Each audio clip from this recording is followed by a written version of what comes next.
Good morning बेटा. Good morning all of you. Good morning ma'am. Good good morning. Morning. Aditya कैसे हो आप? हम ठीक हूँ. और नवीन कैसा है? ठीक हूँ मैम। नवीन ठीक हो आप? Yes ma'am. गुड.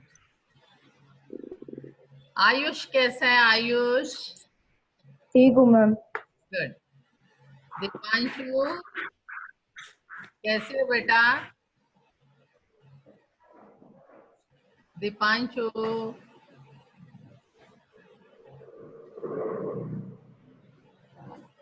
दीपांशु आपको मेरी आवाज सुनाई दे रही है?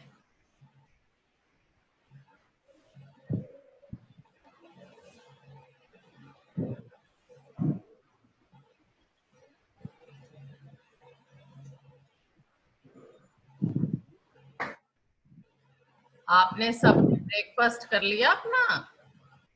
Yes ma'am. Yes ma'am. Very good. क्या खाया आदित्य ने आज? हम दूध के साथ बिस्किट और रोटी. Very good. अच्छी बात है बेटा. नाश्ता जरूर करना चाहिए. नाश्ते को कभी स्किप नहीं करना चाहिए. नाश्ता बच्चों को तो तीनों टाइम. बच्चों को तो वैसे भी बीच बीच में भूख लगती है ना? Yes ma'am. Yes ma'am. Ayush ने क्या खाया आज? राजमा चावल मैम। क्या खाया है? राजमा चावल। Very good. सुबह सुबह बना दिए मम्मी ने. आपकी मम्मी तो बड़ी अच्छी है. हैं? यस सागर मैम। लेखी. सागर लेखी हेलो. क्या खाया है सागर लेखी ने आज? सागर लेखी कहाँ चला गया? जॉन. तविश आपने क्या खाया? Hello Tavish. Good morning. Good morning ma'am. Good morning. Breakfast कर लिया Tavish? Yes ma'am. Very. Naveen ने क्या खाया आज?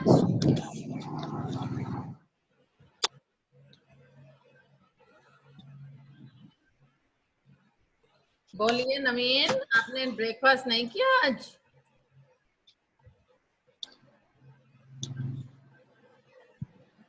Hurry up students, join the class.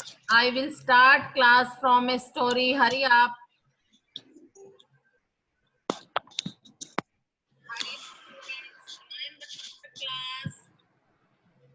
Join करें क्लास सभी बच्चे.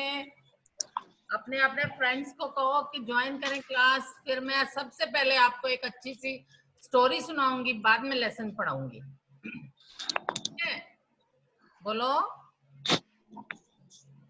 बोलो तो सही. Yes ma'am. कहानी सुनना चाहते हो या नहीं? Yes ma'am. Yes ma'am. Very good. Very good. Harsh Kumar कैसे हो आप? हर्ष को मेरी आवाज नहीं सुनाई दे रही. आपको मेरी स्क्रीन नजर आ रही है पीछे? बताओ बेटा. Yes ma'am. नजर आ रही है. आदित्य आप रिस्पॉन्स किया करो. जब मैं आपसे कुछ पूछूं तो बाकी बच्चे बोलते नहीं है. आप बोल के मुझे बताया करो. ठीक है? ठीक है मैम. ओके.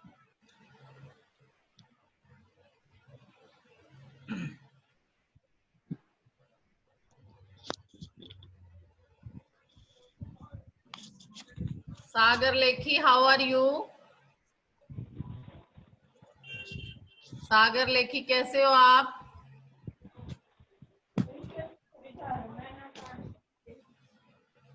बहुत कम बच्चे ज्वाइन करते हैं. जल्दी जल्दी ज्वाइन नहीं करते हो आप टाइम आपको दिया होता है 9:15. उससे 3-4 मिनट पहले ही ज्वाइन किया करें.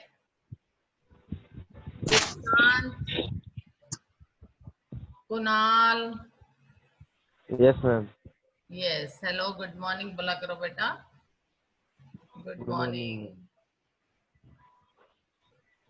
अभी 10 पार्टिसिपेंट्स हैं.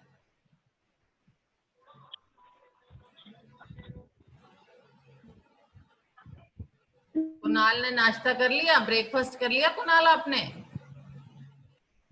Yes ma'am. Very good. क्या खाया आपने? मैम ब्रेड और मिल्क। वेरी गुड, शाबाश।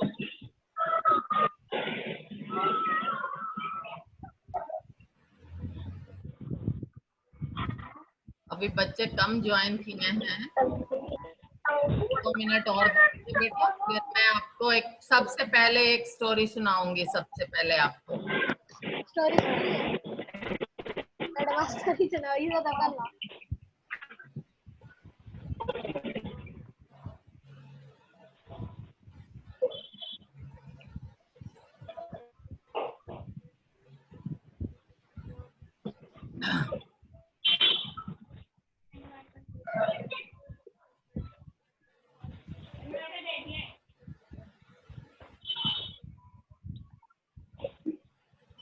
Good morning, students. Today I am going to tell you the story first. Then I will start my lesson, chapter 2, Socialism in Europe, the Russian Revolution.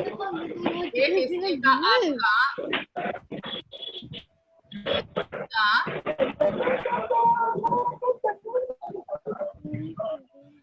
History का second lesson है ये। Ma'am आवाज किससे सुनाई नहीं दे रहा। सुनाई नहीं दे रहा? मैम किसी की बहुत वैसी आवाज आ रही है मैम, सुनाई नहीं दे रहा। फिर मैंने म्यूट कर दिया है, लेकिन जब नया पार्टिसिपेंट आता है बेटा उसको दोबारा म्यूट करना पड़ता है, वो अपने आप को आते हुए म्यूट नहीं करता। सभी बच्चों से मेरी रिक्वेस्ट है, जैसे ही वो क्लास अटेंड करने के लिए आए अपने आप को म्यूट करें आते ही, ताकि पीछे से आवाज ना आए। बेटा ये हिस्ट्री का सेकंड लेसन है, द रशियन रेवोल्यूशन। पहला लेसन आपको मैंने पढ़ाया था the French revolution. Second lesson start करने से पहले मैं आपको एक छोटी सी स्टोरी सुनाऊंगी, ताकि थोड़ा आपका मन भी लगेगा और आपको भगवान के प्रति आस्था भी बढ़ेगी। हनुमान जी का नाम तो आप सबने सुना होगा। हनुमान जी माता सीता की खोज करने के लिए कहाँ गए थे? अशोक वाटिका गए थे। कहाँ गए थे बेटा? मैं अनम्यूट कर रही हूँ सबको, बताइए कहाँ गए थे माता सीता की खोज करने हनुमान जी? अशोक वाटिका। अशोक वाटिका में गए थे। यस। तो हनुमान जी जो हैं बेटा ये अमर हैं। अमर किसे कहते हैं? जो जिंदा हैं अभी तक लेकिन अदृश्य रूप में हैं। जहां भी राम कथा होती है वहां हनुमान जी जरूर विराजमान रहते हैं। जहां पर भी राम कथा होती है वहां हनुमान जी जरूर होते हैं। एक बार पंडित जी कथा कह रहे थे तो हनुमान जी वहां पर भी बैठे थे, अदृश्य रूप में सुन रहे थे। पंडित जी कथा में क्या कह रहे थे? पंडित जी कथा में ये कह रहे थे कि जब हनुमान जी अशोक वाटिका पहुंचे तो वहां सफेद रंग के फूल खिले थे। पंडित जी फिर बार बार इसी सेंटेंस को बोल रहे थे कि जब हनुमान जी गए थे अशोक वाटिका वहां पर सफेद रंग के फूल खिले थे। अब हनुमान जी वहां अदृश्य रूप में बैठे थे। क्या हनुमान जी सोचने लगे कि अशोक वाटिका तो मैं गया था और ये पंडित जी जो हैं ये कथा गलत सुना रहे हैं। वहां पर तो सफेद रंग के फूल नहीं थे, वहां तो लाल रंग के फूल खिले हुए थे। तो आखिरकार क्या हुआ? हनुमान जी को सामने आना पड़ा। उन्होंने पंडित जी से कहा, पंडित जी आप कथा गलत सुना रहे हो। गया तो मैं था और वहां पर लाल रंग के फूल खिले थे, आप कह रहे हो सफेद रंग के फूल खिले थे। अब दोनों का फैसला तो कोई नहीं करवा सकता था ना बेटा, श्री राम के अलावा। तो वो श्री राम के पास जाते हैं, भगवान श्री राम के पास, हनुमान जी भी और पंडित जी भी। तो हनुमान जी को तो पता होता है कि श्री राम जी को तो पता ही है मैं ही अशोक वाटिका में गया था, तो हनुमान राम जी मेरी साइड लेंगे। तो राम जी ने कहा, कहो पुत्र कैसे आए हो? हनुमान जी को भगवान राम पुत्र कह के बुलाते थे, क्योंकि माता सीता को माता सीता बोलते थे ना वो हनुमान जी। तो माता पिता के लिए हनुमान जी बच्चे क्या होते हैं? पुत्री होते हैं ना। तो हनुमान जी उनके लिए पुत्र थे। तो राम जी ने बोला, पुत्र कहो क्या बात है? तो पंडित जी बोलने लगे कि मैं कथा, हनुमान जी ने कहा कि पंडित जी कथा सुना रहे थे और ये कहते हैं कि अशोक वाटिका में सफेद रंग के फूल खिले थे। हनुमान जी कहते हैं कि वहां पर लाल रंग के फूल खिले हुए थे। तो हनुमान जी बड़े मंद मंद मुस्कुरा के राम जी की तरफ देख रहे थे और कह रहे मन ही मन कह रहे थे कि हनुमान जी सोच रहे थे कि राम जी तो मेरा ही पक्ष लेंगे। तो हनुमान जी को राम जी ने कहा कि हाँ पुत्र, वहां फूल तो सफेद ही रंग के खिले हुए थे। तो हनुमान जी बड़ा आश्चर्यचकित होकर राम जी की तरफ देखने लगे और मन ही मन कहने लगे कि आपको तो पता है श्री राम, मैं ही गया था अशोक वाटिका और वहां फूल भी मैंने ही देखे थे। तो राम जी ने कहा दोबारा कि पुत्र, वहां फूल तो सफेद ही रंग के थे, लेकिन तुम्हारी आंखें गुस्से से लाल हो रही थी, इसलिए फूल तुम्हें लाल रंग के दिखाई दे रहे थे। तो बेटा, गुस्सा जो है वो हमें कभी नहीं करना चाहिए, क्योंकि गुस्सा वास्तविकता को छुपा देता है, असलियत नहीं पहचान पाता। तो आप सबको भी मैं यही समझा रही हूँ इस कहानी के माध्यम से कि गुस्सा नहीं करना चाहिए, क्योंकि हनुमान जी ने भी जब गुस्से से आंखें उनकी लाल थी तो उनको सब कुछ लाल ही लाल नजर आ रहा था अशोक वाटिका में। तो आपको भी मैं यही कहूंगी कि अपने गुस्से पे काबू रखें। गुस्सा जो है वो वास्तविकता को छुपा देता है। आपको मेरी स्टोरी पसंद आई? Yes ma'am. बोलो ना, जोर से बोलो, सब बच्चे बोलो। Yes ma'am. Yes ma'am. Yes very good, ठीक है बेटा। मैं डेली जो क्लास ज्वाइन करेंगे आपको कुछ ना कुछ बताऊंगी डेली, लेकिन क्लास जरूर ज्वाइन करो। अपने दोस्तों को भी बोलो कि खन्ना मैम क्लास पे स्टोरी सुनाती हैं, बहुत अच्छी करती हैं, बहुत अच्छा, हमें इंटरेस्टिंग लगता है स्टोरी। जो कुछ भी आपके व्यूज है अपने फ्रेंड्स से शेयर करो जो नहीं आते हैं क्लास अटेंड करने। आज भी सिर्फ 13 पार्टिसिपेंट्स हैं और इनमें कौन कौन है मैं आपको बता देती हूँ। कुणाल है, आदित्य है, आयुष है, दीक्षांत है, हर्ष कुमार है, हर्ष रोहिला है, एक रेडमी से है फोन, सागर लेखी है, तविश है, वंश है, वेदांश है, जतिन दुग्गल है। इसके अलावा और बच्चे नहीं है। अब बेटा आप सब अपने आप को म्यूट कर लीजिए और मैं लेसन आपको स्टार्ट कर रही हूँ।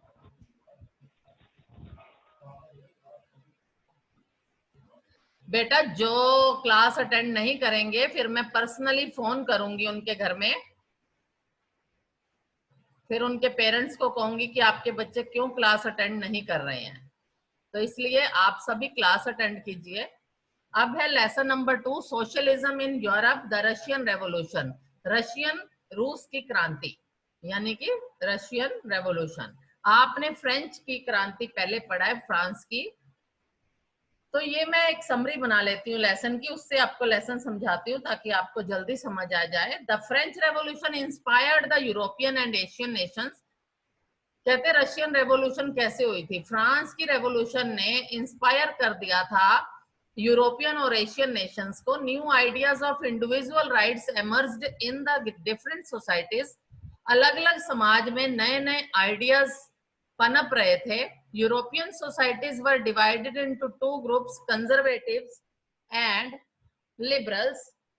यूरोपियन जो समाज था वो 2 भागों में बंट चुका था। एक तो थे कंजर्वेटिव्स, कंजर्वेटिव कहते हैं परंपरावादी, जो पिछली परंपराओं को मानते थे, कंजर्वेटिव्स। और लिबरल कहते हैं उदार।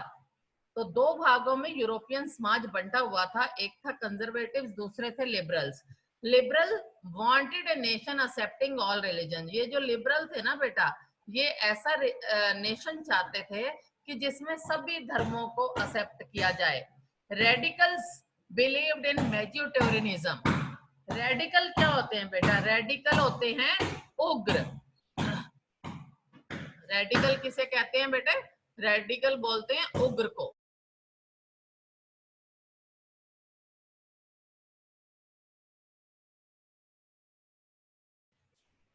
रेडिकल किसको बोलते हैं? रेडिकल बोलते हैं उग्र को। Radical believed in majoritarianism. ये मेजोरिटी में विश्वास रखते थे क्योंकि उग्र थे। To provide right to vote to women, suffragette movements were started. Suffragette क्या होता है? आंदोलन करती, आंदोलनकर्ता मूवमेंट्स जो होते हैं, ये suffragette movements were started to provide right to vote to women. Women को वोट का अधिकार देने के लिए आंदोलन करती मूवमेंट्स जो थे वो स्टार्ट हो गए थे। 18th century was the age of industrialisation. 18वीं शताब्दी जो थी ये इंडस्ट्रियलाइजेशन की एज थी। इंडस्ट्रियलाइजेशन कहते हैं जिसमें बहुत सारी इंडस्ट्रीज लगाई जाती है, औद्योगिकरण का युग था 18वीं शताब्दी। Industrialisation led to the rise of the new cities and towns. Industrialisation जो था ये नए नए शहरों को, टाउन्स को जन्म दे रहा था। क्यों दे रहा था? जहां भी बेटा इंडस्ट्री लगाई जाती थी ना, वहां नियर अबाउट या दूर से मजदूर वगैरह वहां आ जाते थे फैक्ट्रीज में काम करने के लिए। तो मजदूरों में कौन होते थे? Industries engaged men, women, even kids in the factories to work. उस समय क्या होता था बेटा, आदमी तो काम करते ही थे, औरतें भी करती थी, इवन बच्चे भी फैक्ट्रियों में काम करने चले जाते थे। अब तो चाइल्ड लेबर के तहत 14 साल तक आप किसी भी बच्चे से काम नहीं करवा सकते हैं। Industrialisation increase the problems of housing and sanitation. कहते हैं जहां इंडस्ट्री लगाई जाती थी वहां इतने लोग जमा हो जाते थे काम करने के लिए कि वहां पर हाउसिंग और सैनिटेशन, कहते हैं स्वच्छता, घरों की और स्वच्छता की प्रॉब्लम शुरू हो गई थी। Some people in European countries wanted to bring change in the ruling system according to the pattern of 1815. 1815 के पैटर्न की तरह ही कुछ लोग जो थे रूलिंग सिस्टम में चेंज चाह रहे थे यूरोपियन कंट्रीज के। These people became revolutionaries. यही लोग थे जो रेवोल्यूशनरी कहते हैं, क्रांतिकारी बन गए थे in France, Germany, Italy and Russia में। These revolutionaries wanted to abolish the monarchy system. Monarch किसे कहते हैं बेटा? मोनार्ची सिस्टम क्या होता है? मोनार्च होता है राजा, किंग। मोनार्ची सिस्टम किंगशिप, ठीक है। तो ये जो राजा का शासन था ना, उसे उखाड़ फेंकना चाहते थे, उसे खत्म करना चाहते थे, मोनार्ची सिस्टम के अगेंस्ट थे, एबॉलिश करना चाहते थे। Mazzini was one such revolutionary who was active in Italy. Mazzini जो था एक ऐसा क्रांतिकारी था जो कि इटली में बहुत ज्यादा एक्टिव था। Socialism is an idea. Socialism क्या आता है? समाजवाद। Is an idea given by Karl Marx which means equality of all. ये बेटा कार्ल मार्क्स जो था ना, इसकी अगर आप पूरा इसका थीसिस पढ़ें, जो भी इसने, ये फिलोसफर हुआ है। Yes Harsh, do you want to say something? एक minute, I am going to unmute all. Yes Harsh, net speak out. आवाज नहीं आ रही आपकी। हाँ जी हर्ष, क्या कारण है? आपने हाथ उठाया है। मैम आपकी आवाज नहीं आ रही। मेरी आवाज नहीं आ रही है? देखती हूँ बेटा क्यों नहीं आ रही मेरी आवाज। मेरा तो बाकी बच्चों को आ रही है, बताइए बाकी बच्चे बोल के। यस मैम, आ रही है। Yes ma'am. आ रही है तो आपने बेटा कहीं ना कहीं अपने सिस्टम को ठीक कीजिए हर्ष, अपने सिस्टम को ठीक कीजिए। मैं फिर से म्यूट कर रही हूँ, आप भी अपने आप को म्यूट कर लीजिए। तो मैं ये बता रही थी आपको कि कार्ल मार्क्स के बारे में। कार्ल मार्क्स जो था ये बेटा इक्वालिटी चाहता था। कैसे इक्वालिटी चाहता था? ये इंडस्ट्रियल वर्कर्स को बहुत भड़काता था। ये कहता था इंडस्ट्रीज तुम्हारे बिना चल ही नहीं सकती। तो जो इंडस्ट्री में पैसा लगाता था, जिसकी इंडस्ट्री होती थी, जिसकी फैक्ट्री होती थी, कहता है वो भी आधे का हकदार है और आधे का हकदार मजदूर है। कहते बिल्कुल 50-50% का प्रॉफिट दोनों को होना चाहिए। तो ये जो था मजदूरों के हक में था और ये चाहता था इक्वालिटी हो। इक्वालिटी अपने आप आ गई जब 50-50% दोनों को बोलता था कि चाहे किसी ने पूंजीपति है, पूंजी लगा रखी है, इंडस्ट्री लगा रखी है, लेकिन वो ये कहता था कि मजदूर अगर काम ना करें तो इंडस्ट्री धरी की धरी रह जाएगी, इंडस्ट्री चल ही नहीं सकती।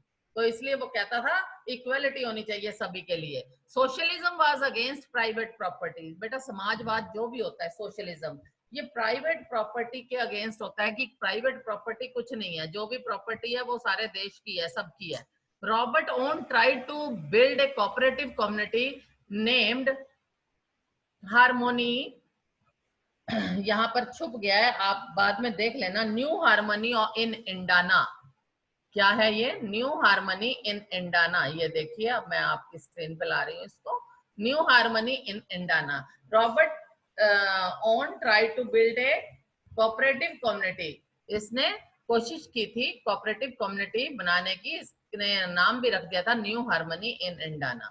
एक लुइस ब्लैंक था बेटा इन फ्रांस में, इसने कोऑपरेटिव्स को सपोर्ट किया था। Karl Marx said that industrial society was capitalist, capitalist कहते हैं पूंजीपति, जिनके पास पैसा बहुत होता है। कहते हैं इंडस्ट्रियल समाज ऐसा है जिसके पास बहुत पैसा है। कार्ल मार्क्स हमेशा ये कहता था। Karl Marx suggested a communist society where all property was socially controlled. कहते हैं वो एक ऐसी कम्युनिस्ट गवर्नमेंट चाहता था, कम्युनिस्ट समाज चाहता था जहां सारी प्रॉपर्टी जो हो सोशली कंट्रोल्ड हो। The idea of socialist became popular in Europe by 1870s. कहते हैं आइडिया जो था सोशलिस्ट का ये पॉपुलर हो गया 1870 तक। An international body named as Second International was formed by the socialists.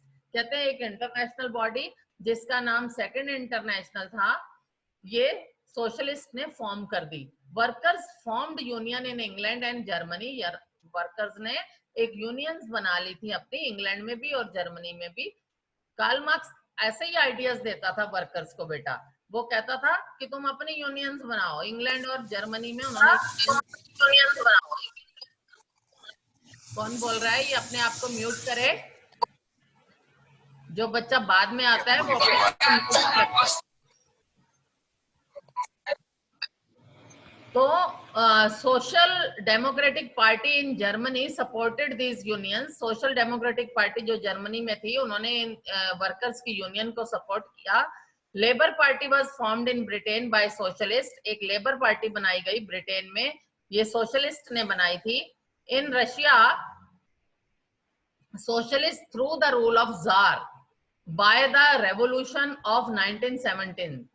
बेटा वहां ये CZAR जार भी होता है और एक T सार भी लिखा होगा, T कैपिटल और फिर SAR सार। T सार और C जार एक ही नाम है।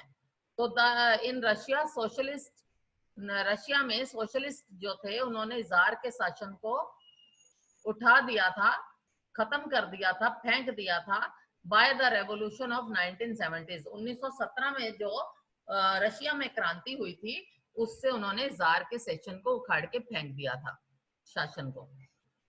तो there were so many social and economic reasons behind the Russian revolution. कहते हैं रशियन रेवोल्यूशन, रूस की क्रांति आने के पीछे बहुत सारे सामाजिक और आर्थिक कारण थे। ये देखो टी सार और जार एक ही होता है। टी सार निकोलस सेकेंड, ये नाम है उसका पूरा राजा का। Tsar Nicholas second was the ruler of Russian empire.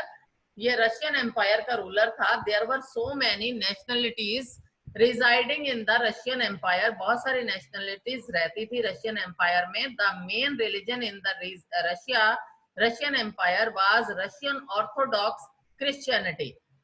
कहते हैं मेनली वहां पर कौन सा रिलीजन था? रशियन ऑर्थोडॉक्स क्रिश्चियनिटी था। बेटा क्रिश्चियन दो तरह के होते हैं, एक तो होते हैं जो ऑर्थोडॉक्स को मानते हैं और दूसरे जो होते हैं वो कैथोलिक होते हैं। एक ऑर्थोडॉक्स होते हैं और एक कैथोलिक होते हैं। तो जो रशिया में थे वो ऑर्थोडॉक्स क्रिश्चियंस ज्यादा थे। अराउंड 80%। बेटा जो क्रिश्चियन होते हैं उनका लॉर्ड कौन होता है? Jesus Christ. कौन होते हैं उनका? Jesus Christ. आदित्य आप कुछ कहना चाहते हैं? मैम ऑर्थोडॉक्स माने क्या होता है मैम? बेटा मायना नहीं है, ये कुछ भी मायना नहीं है। ऑर्थोडॉक्स रिजिड को बोलते हैं वैसे तो, लेकिन ये दो तरह के क्रिश्चियन होते हैं, ऑर्थोडॉक्स क्रिश्चियन और कैथोलिक क्रिश्चियन। कैथोलिक्स को तो आप बेटा पढ़ेंगे अपने लेसन्स में आगे कि उनको खत्म कर दिया गया था। अभी भी हैं कुछ कैथोलिक्स, ऐसी बात नहीं है कि ये पूरी कम्युनिटी खत्म है। अभी भी बहुत सारे कैथोलिक्स हैं। बाहर की कंट्रीज में तो बहुत ही ज्यादा है, इंग्लैंड में भी हैं क्रिश्चियंस। तो ये दो तरह के होते थे क्रिश्चियंस, ऑर्थोडॉक्स क्रिश्चियन और कैथोलिक क्रिश्चियंस। तो वहां पर रशिया में जो main religion in the Russian Empire था वो रशियन ऑर्थोडॉक्स क्रिश्चियनिटी था। क्रिश्चियंस का जो लॉर्ड होता है बेटा वो जीसस क्राइस्ट होते हैं। आपको मालूम है जीसस क्राइस्ट का जन्म भी 25 दिसंबर को हुआ था। जीसस क्राइस्ट की मृत्यु भी 25 दिसंबर को हुई थी।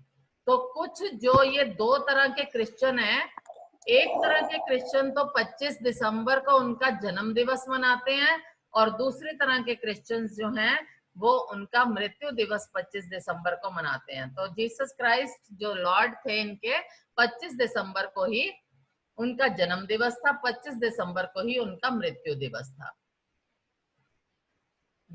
Around 85% of people in Russian Empire were dependent upon agriculture। कहते हैं रशिया के 85% लोग खेती में लगे हुए थे।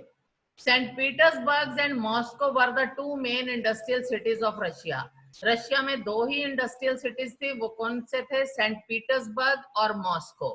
दो ये औद्योगिक जो थे आपके सिटीज थे। इंडस्ट्रीज वर exploiting workers bye paying less और मोर वर्किंग आवर्स। इंडस्ट्रीज जो थी वो वर्कर्स का एक्सप्लॉइटेशन कर रही थी, बहुत कम पैसे देती थी उनको फैक्ट्रीज में काम करने का, और ज्यादा से ज्यादा घंटे उनसे काम करवाया जाता था वर्कर्स से। तो all political parties were illegal in Russia before the year 1914। 1914 का ईयर बेटा कौन सा ईयर है? 1914 में फर्स्ट वर्ल्ड वार हुआ था। 1914 से 1918 तक चला था। तो 1914 से पहले रशिया में सारी पॉलिटिकल पार्टीज इलीगल थी। इन 1898 the Russian socialist democratic party was formed. 1898 में एक रशियन सोशल डेमोक्रेटिक पार्टी बनी थी, ये वही पार्टी थी। इन 1900 the socialist revolutionary party was formed. 1900 में सोशलिस्ट रेवोल्यूशनरी पार्टी बन चुकी थी, बाकी कोई पार्टीज को महत्व नहीं दिया जाता था, वो सब इलीगल थी। This party had two groups.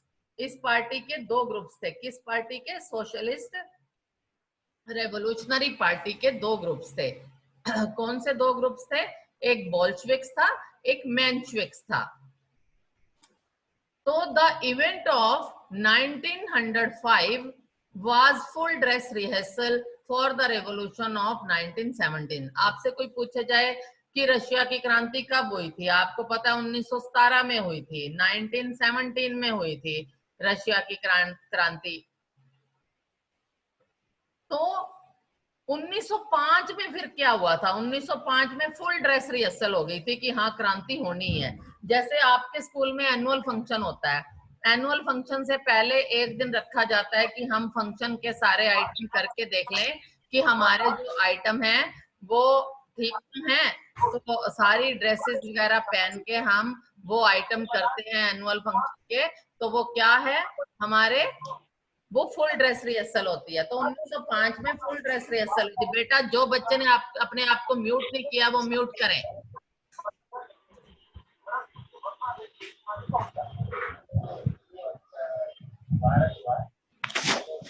Mute कीजिए सब अपने आप को।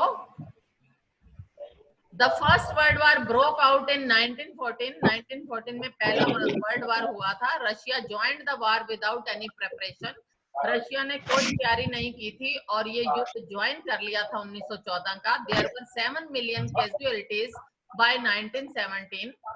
कहते हैं 1917 तक जो थी 7 मिलियन कैजुअलिटीज, मतलब मर चुके थे लोग। And the Russian parliament was called Duma. अब रशियन की जो नई पार्लियामेंट बनाई गई थी उसका नाम रख दिया था ड्यूमा।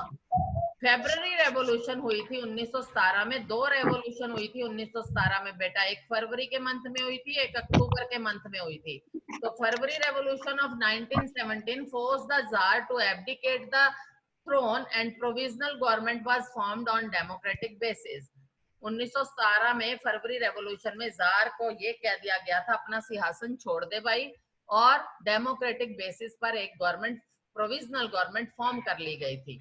अब कौन आया था? लेनिन आया था। Lenin led another revolution in Russia famous as October revolution of 1917।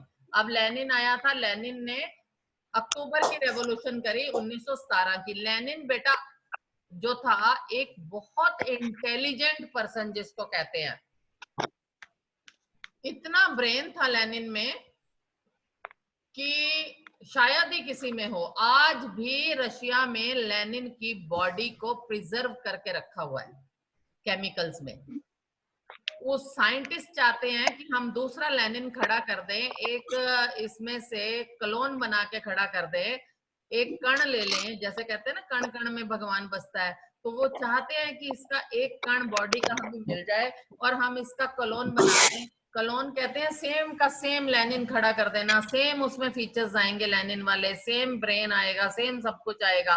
तो ये अभी गवर्नमेंट इस चीज को हाथ में लेने से मना कर रही है कि मनुष्य का क्लोन नहीं बनाओगे। एनिमल्स का क्लोन तो बहुत बन चुके हैं, लेकिन मनुष्य का बनाने का अभी गवर्नमेंट अलाउ नहीं करती है। क्यों नहीं अलाउ करती बेटा? इसलिए अलाउ नहीं करती कि भगवान की सारी चीजें मनुष्य अपने हाथ में लेता जाएगा तो कोई भी माँ अपने बच्चे को मरने नहीं देगी, किसी को भी कोई मरने नहीं देगा, कहेगा मुझे तो अपना बच्चा चाहिए, दोबारा बनाओ। तो भगवान की चीजों को अपने हाथ में लेना, सृष्टि को खत्म करना होता है। तो लेनिन की बॉडी जो है रशिया में आज भी प्रिजर्व पड़ी है। लेनिन के बाद बेटा स्टालिन आया था। Stalin became head of USSR after Lenin. Lenin के बाद स्टालिन जो था वो USSR, united states sovereign Russia का जो था हेड बना था। He envisaged the programme of collectivisation of agriculture. Collectivisation of agriculture क्या होता है बेटा? कलेक्ट कर लेना, जितने खेत हैं सबको इकट्ठा कर लेना और लोगों को कहना कि तुम काम पे लग जाओ इन खेतों में, जितना प्रॉफिट होगा फिर सब में इक्वल बांट देना। लेकिन वो जमीन को नहीं देखता था कि किसी के पास 5 किले है, किसी के पास 10 किले है, किसी के पास 1 किले है, नहीं। वो कहता था कलेक्ट कर लो सारी जमीन को, कलेक्टिवाइजेशन कर लो, इस सब पे खेती करो और जो भी प्रॉफिट हो वो सब में बांट दो। ये था collectivisation of agriculture programme. Collective farms were called kolkhoz. जब फार्म्स को इकट्ठा कर लिया जाता था, खेतों को इकट्ठा कर लेते थे सबको खेती के लिए, कलेक्टिव फार्म्स को कोलखोज के नाम से पुकारा जाता था। क्या नाम होता था उसका? कोलखोज।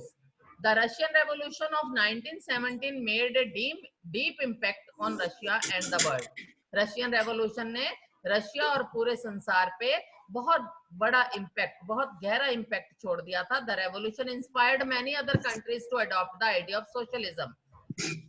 इस क्रांति ने दूसरे कंट्रीज को भी इंस्पायर किया था कि वो भी सोशलिज्म का आइडिया अपना लें, लेकिन इसमें बहुत सारी कमियां थी। Due to some drawbacks the idea of socialist government became to fade in the later half of the 20th century. लेकिन इसमें बहुत सारी कमियां होने के कारण ये सोशलिस्ट गवर्नमेंट का आइडिया जो था ये 20th सेंचुरी के लेटर हाफ में फेड होता चला गया। तो ये आपकी रशियन रेवोल्यूशन थी, जिसमें मैंने आपको बताया कि जार निकोलस II जो था वो शासक था, और जार निकोलस II जो था वो शासक था और फिर उसको सिंहासन से उठा दिया गया और एक सोशलिस्ट गवर्नमेंट फॉर्म की गई। ये 1917 की क्रांति के कारण हुआ। तो ये आपका लेसन था आपके पास। इसके 1 वर्ड भी हैं, क्वेश्चन आंसर्स भी हैं, आप वो अच्छी तरह से अपने याद कर लेना। मैं 1 वर्ड की एक और PDF बनाऊंगी बेटा और भेजूंगी आपको, तो सब आप ज्वाइन कर लेंगे। ओके बेटा, अब ये किसी को अगर कुछ पूछना है तो मुझसे पूछ सकता है। मैं अनम्यूट कर रही हूँ सबको। हाँ जी बेटा, कुछ किसी को कोई प्रॉब्लम है? No ma'am. तो बेटा आप ये एक बार लेसन फिर से सुन लेंगे, आपको मैं रिकॉर्डिंग भेज दूंगी और ये लेसन आप सुन लेंगे, ठीक है बेटा? और जो कुछ आपको पूछना होगा वो आप मेरे पर्सनल फोन पे मुझसे पूछ सकते हैं। और आज का लेसन जो सबसे पहले मैंने आपको टीच किया वो क्या था? गुस्सा नहीं करना। याद है आपको स्टोरी के मैंने आपको स्टोरी सुनाई है, उसमें मैंने आपको क्या बताया था? गुस्सा नहीं करना। किसी पे भी गुस्सा नहीं करते बेटा, चाहे आपकी मम्मी है, पापा है, छोटे भाई है, बड़े भाई बहन है, किसी पे गुस्सा नहीं करना। ओके बेटा, बाय